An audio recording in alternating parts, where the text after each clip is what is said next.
has a lot to have to say, and I'm not really good at this, but I think I have a patient cameraman that's going to get me through this, and usually I wouldn't be here in front of this camera or talking like this, but I have so much I have learned and so much I want to pass on. So we'll start with a little bit of bio of myself. My name is Richard Moreland. I'm a Vietnam vet, 4 years, 24 years firefighter.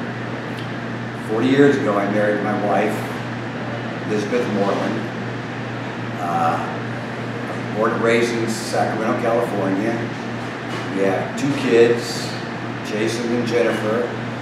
We have 4 granddaughters, Aaliyah, Michaela, Emma, and Mia. I call my 3 amigas. 4 amigas, I'm sorry. And anyway, we moved up to Oregon about 5 years ago. Unfortunately had 30 years of kidney stones. So during one of my routine surgeries, I was diagnosed with chronic lymphoma, leukemia. It was a bit of a stun, but not a surprise. Being a firefighter, back in the back of your mind, you always know that somewhere years you might be subjected to something that catch up with you, something that might do what it did. So I took it and I accepted it, and I didn't really want to deal with it too much, but so I asked the doctor if there was any way that I could slow it down, so that I could take vitamins for it, if I could eat something better, if I can exercise. And he told me, go home, do what you're doing, eat what you're eating, and when the symptoms were so bad, come on back in and we will poison you to death with chemotherapy. So, because he had a DR in front of his name, I accepted what he said, and I went home to try and live out the last time I had left as best I could. And I made a mistake by not researching, by taking a man who I had never met and his word about a death sentence that he had given me. So he gave me 3 to 5 years before it was going to hit me. So I waited and I enjoyed. And then those 4 years went by quick. And then a little after 4 years, I got the call. And the call was from my physician, personal physician, to get hold of my oncologist, a blood doctor. And that it was starting. So I did. I got hold of an oncologist, and my white blood cell count was going up. Not much information, almost no information, just throwing some white blood cell counts at me, but never really an overall look at what was happening or how I could do anything about it. So I gave in and I started going in once a month for blood tests. And after about the 4th treatment, at the 4th blood test, I got the news that it was time. They wanted me to come in and they wanted me to get a bone marrow biopsy. And that worried me. I had heard that sometimes that if you don't have it in your bone marrow, that might let it in. But it was like, it didn't matter, because I was going to get chemo any way you looked at it, and it was going to do the same thing to me whether it was in my bone or it wasn't. So I went home and I bugged my wife because I kept telling her that I was a dead man walking, and that's kind of how I felt. And she used to hit me for saying things like that. So time went by a little longer, and it was getting down to the point where the appointment was coming up, and And that's when I met my first angel. It was a neighbor, a friend that my kids grew up with. It was my son and daughter grew up with him. His name was Josh Gish. He came over and told me about a care facility down here in Tijuana, Mexico, that was treating people like me. And so he was very empathetic, and he had a compassion about him that put a little spark in my mind that maybe, just maybe, there's a chance. So it was a lot of thought I had. It was money, it was a foreign country, it was a lot of unsurety. So I thought about it, and I spent a few days thinking about it. And I still had to give it up. I'm gonna just get it over with and do the chemotherapy. And thank goodness he wouldn't put up with it. He came back again, and he was so compassionate and loving that he offered to sell one of his cars to pay for my trip down here. And he convinced me finally to call his dad. And his dad is a very, very smart man, and he did the research, something that I didn't do, and I advise everybody that's watching this to do.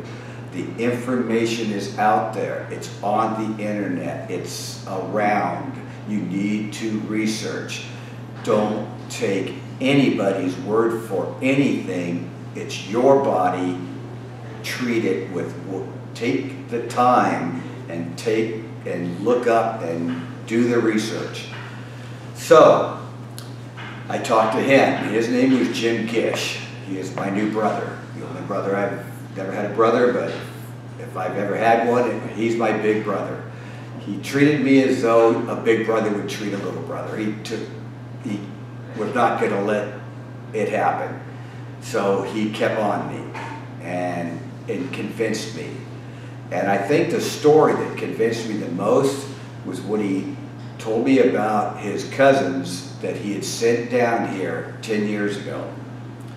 And one of them had what I had, chronic lymphoma leukemia.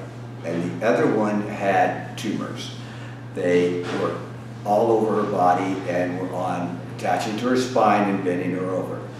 They were religious people and believed in doctors solely and did not believe in much else, especially going to a foreign country. So they, like me, procrastinated and waited to the last minute and decided, I'm going to try. And they came down here, and they were both given a very short sentence to live like I was, and that was 10 years ago.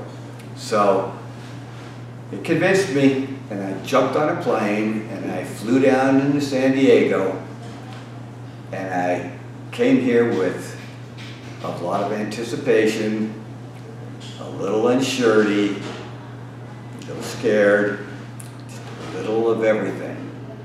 And I was met at the airport by my best friend, my new best friend, Juan.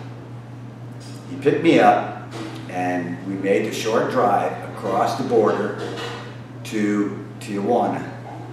And in that short drive, he convinced me. He made me feel comfortable. He assured me. With a compassion that is hard to understand, he made me feel like I had hope, that I was going to make it. So right then I knew that I had made the right choice. So we came to the BioCare hospital here in Tijuana, and I was greeted by the next band of angels. This whole place, the staff, the doctors, the nurses, the workers, just everybody here, a compassion and a love that made you feel like family. I was comfortable on the very first day, and they treated me. the treatment started the very first day. I didn't even fill out any paperwork. I was already being treated. The treatment I think they were giving me at the beginning was to rebuild my immune system, which had totally taken a beating. I pretty much had no immune system. Why I wasn't experiencing all those horrible symptoms that they said I was going to experience, I guess was because of the years of firefighting and eating right and exercise. But I knew that I was definitely in the right place. So they started with the immune therapy and progressed from there. I was tired. I would reach at about noon and I would hit a wall and I would stop. I would just be so tired and headache would set in. And so days went by, and I think the first few days it was a detox. It was ridding my body of probably the junk that I put in it forever and mostly the dead white blood cells. What I got out of it was that somewhere along the lines my immune system took a hit, and by lowering it down just enough to let the leukemia get an edge. And because leukemia doesn't die, the cells split but they don't die, it wasn't long before they outnumbered my white blood cells and they started to slaughter my white blood cells and my immune system dropped. So for 4 years, that was allowed to happen, and with no help to it whatsoever. Therefore, I reached that point. So 4 days into it, they gave me my first blood test, and I got a good look at what I was facing, and it was devastating. It was, I think the only thing the United States doctors got right was I was close. I had a very, very, very large amount of leukemia cells, and he had to literally look to find one white blood cell that was still alive. So I was on the border. I was on the edge, and so it was awakening. I realized I was sick and that I did need help. So I pretty much took it back and laid back and let the BioCare Hospital do its thing. So as the days progressed, for the next couple days, I started to feel that that wall that I was hitting at noon really was getting later and later. Then it was 2, then it was 3. Jump ahead a little bit, now it's like 7 or 8 at night. But we'll get both that later. So on the 6th day, that night I experienced, my blood test was taken somewhere around the first couple days I was here. My white blood cell count was 172. Should be between 40 and 75. My kidneys were at the bottom of the parameter, kidney failure. So I was a mess. But those were the only 2, thank goodness, those were the only 2 parameters that were so out of line. So on the 6th day, during the 4th and 5th day, I am keeping a log for my good friend Jim, because he is He's a person that absorbs information and passes it on. He's the brother that got me here. So I'm keeping a log to tell him everything I can that happens down here so that he can pass more information on, saving more people's lives. So as I looked around and as I observed and as I wrote, I started to see people with way more devastating conditions that I had. It started to make me feel a little lucky I only had one comes to mind is when I first came into the hospital, there was a woman in a bed. I'm thinking around mid-30s, and there's a camaraderie here that all the patients talk and wave and smile and greet each other all the time. So I started waving at her, saying hi to her, and she would give me a little nod because that's all she could do. And as the days progressed, that nod became a wave. And now the wave has become she's walking around the halls. But it started to wear on me the fact that there were so many people being cured down here and so many people dying of cancer in the States that it gave me the worst night I've had since I've been here. I spent the night, every minute of it, thinking of what I was going to do when I got home, what I was going to say to the doctors that were going to throw me under the bus after 29 years of protecting my country and everybody in it. And one time I needed their help, I had to come down to Mexico to get it. And it irked me, it wore on me, it bothered me. I thought about it, and it made me mad, and it kept me up all night. It let the angry bird out of me, and I'm not that kind of a person, but it was hard to put back. I wanted to take a baseball bat. I just wanted to confront them and tell them, but thank goodness some of the patients down here, one of them, his name was Chuck, is an ambassador of love and compassion. He does it all over the world, and he had a talk with me. He convinced me that half of the healing process is treatment, and the other half is your mind. The other half is de-stressing. Not letting stress bring you down, not letting it get you, not getting mad. It slows the process down, and I know we've all heard it before, and I believe it wholly, stress can kill you. So, with a lot of talking and a lot of his advice, I got my smile back and I put my angry bird away.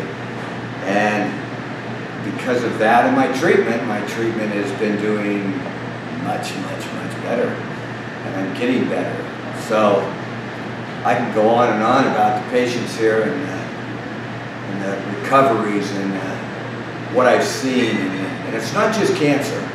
I've seen patients with, I couldn't even pronounce the names. I couldn't even start to pronounce what they had, but arthritis, where they were given a short lifespan in a wheelchair. And the change is made since they were here, and the smile they left. And Chris, this friend of mine that I only knew for a few days, but I felt like I'd known him forever, he couldn't even eat. His stomach was so bad. And he would drink smoothies. His mother said he would drink smoothies just to live. And he was eating a full 3 meals a day, and he was smiling. And he may not have walked out of here, but it took him 10 years of debilitation to get where he was at.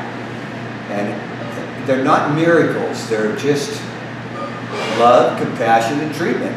And it's going to take him, and it's going to take some people a little longer to recover. But the bottom line is they're in recovery.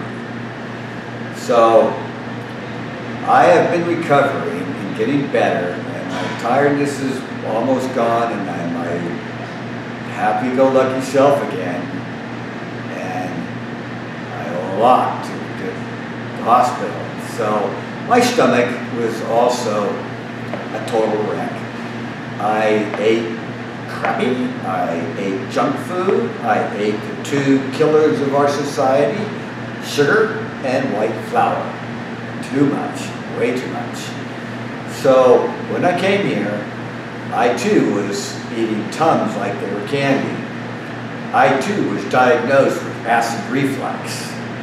I too woke up in the middle of the night to have to take Tums to get through to the next day. Now, I've never had a Tums since I've been here. I have no acid problems. I have no heartburn. I eat 3 good meals a day. I don't need a snack. I don't snack on anything but the fruit that is outstanding down here. It's actually ripe. And my health is coming back more than I could have expected. So on the 12th day, they did another blood test. And of course, again, I was expecting the worst, but hoping for the best. And sure enough, it was pretty good.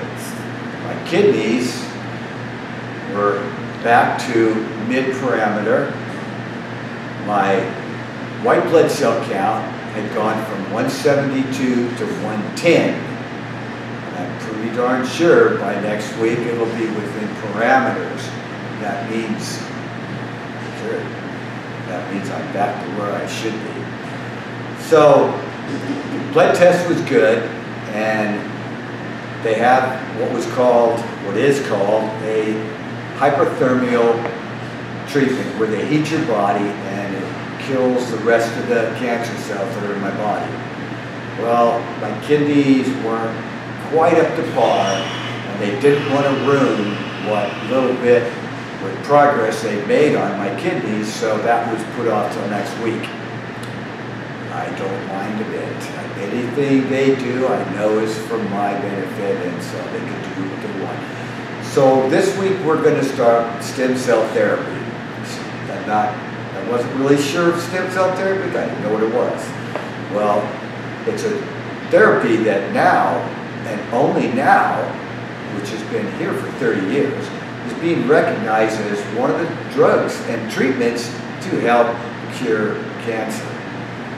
So they'll start that this week, and then I'll do the hypothermia next week. But all in all, I could go on forever, and I don't want to get too emotional. I've already been on an emotional roller coaster since I've been here. But the treatment here is outstanding. The food is top notch. It's high end. It's something you would get and you would have to pay a fortune for in a high-end restaurant. It is all made with the same love and care that the rest of this facility gives you. It's delicious. I eat now what I used to leave on a plate. They make it taste so good. And like I say, the food is to die for. Besides missing this whole staff and this whole hospital, the food will be what I'll probably miss the most. But I'm taking home a cookbook that they offer, and I plan to use my brain a little and start eating right.